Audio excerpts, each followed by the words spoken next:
100-й раз буду повторять. Нам надо ценить то, что нас объединяет, а значит делает сильнее. Одно из таких качеств российского народа – это сострадание и стремление помочь в трудную минуту. Наша страна практически первой протянула руку помощи турецкому и сирийскому народам, пострадавшим после ужасного землетрясения, уничтожившего целые города. Раис Татарстана, президент моего сердца, председатель группы стратегического видения России «Исламский мир» Рустам Минниханов выразил соболезнования президентам Турции Реджепу Таипу Эрдогану и Сирии Башару Асаду. Было дано поручение правительству Татарстана организовать сбор гуманитарной помощи для пострадавших. В генконсульство Турции в Казани потянулись люди. Приносили кто что может: спальные мешки, обогреватели, палатки. Помощь оказывают и простые граждане, и крупные предприятия. Компания «Таиф» на этой неделе передала турецкому консулу крупную партию теплой одежды и других необходимых товаров для пострадавших районов.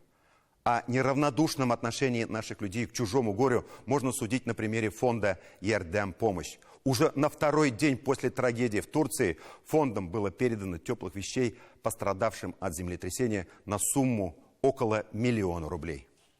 Кстати, общенациональный благотворительный фонд «Ярдем Помощь» является уникальным явлением социального служения. И это ни в коем случае не преувеличение. Его реабилитационный и учебный центр для незрячих людей с ограниченными возможностями, зачастую прикованными к инвалидному креслу, удивляет своей технической оснащенностью.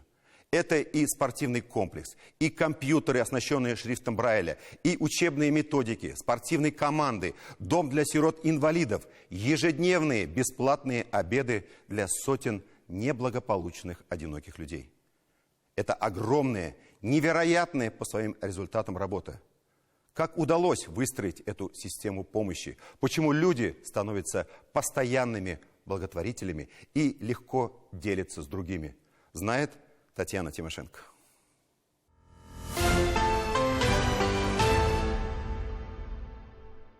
Все оттенки желтого, оранжевого, это вот когда человек начинает терять полностью зрение, перед полной темнотой он видит эти оттенки.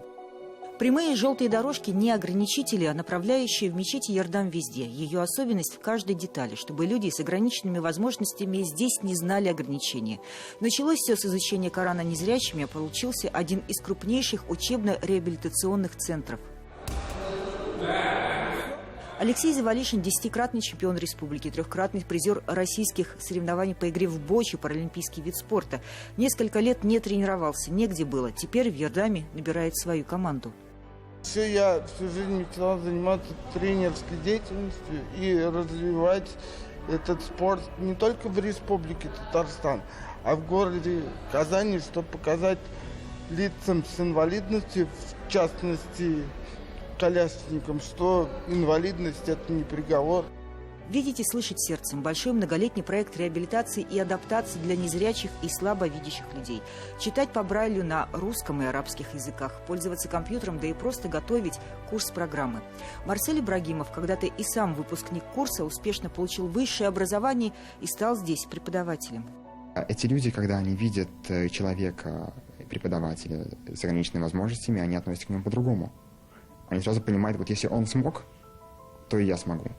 Двери открыты для отчаявшихся, порой стоящих у самой последней черты. Приезжают независимо от религиозной принадлежности и места жительства.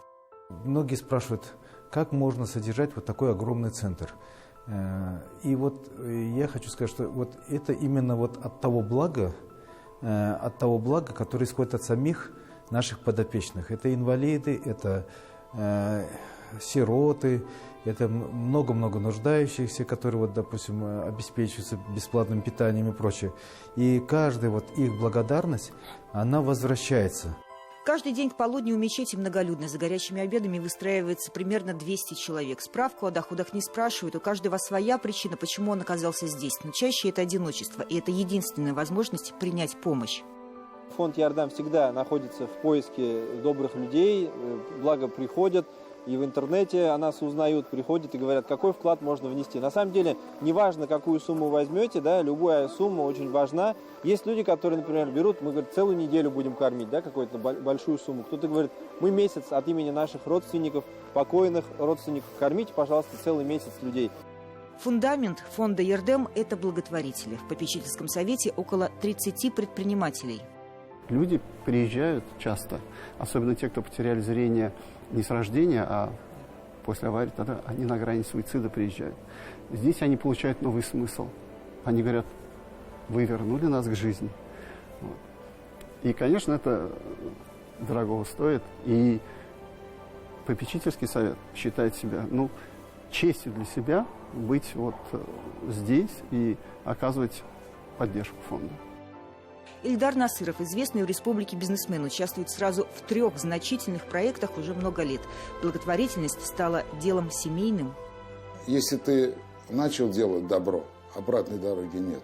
Если назвать всех россиян, кто живет в России, русская душа, то, наверное, вот эта вот русская душа и работает здесь. Понимаешь, что мы всегда с состраданием относимся к людям, которые попали в непростую ситуацию. Поэтому отсюда вся и постановка вопроса так происходит. Когда правая рука дает, пусть левая рука не видит, что дает. Поэтому, скажем так, мы это оставим. Просто всегда хочется вложить больше, на самом деле.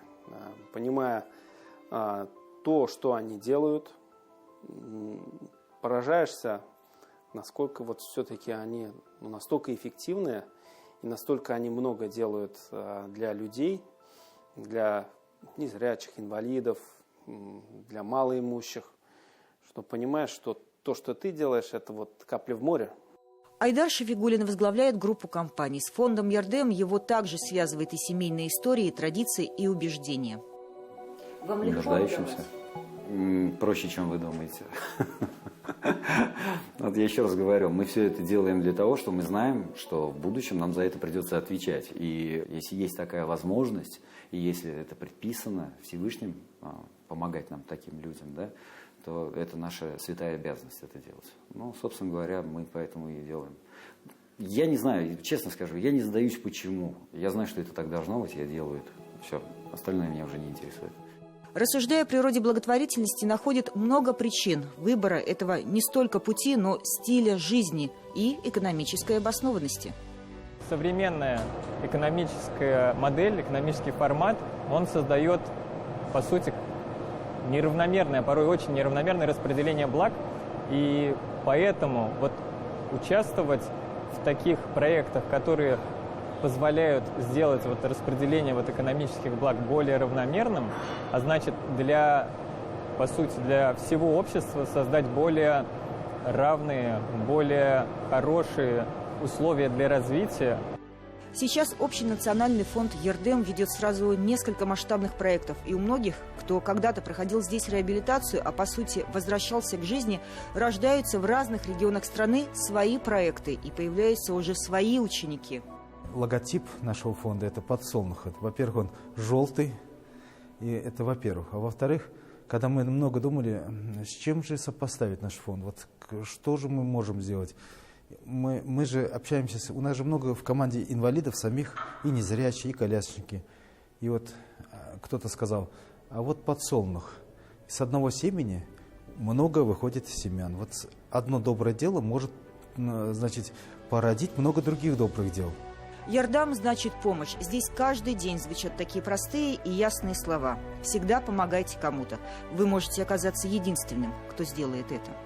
Татьяна Тимошенко, Дмитрий Шлемин, Андрей Ключников, Александр Лобанов. 7 дней.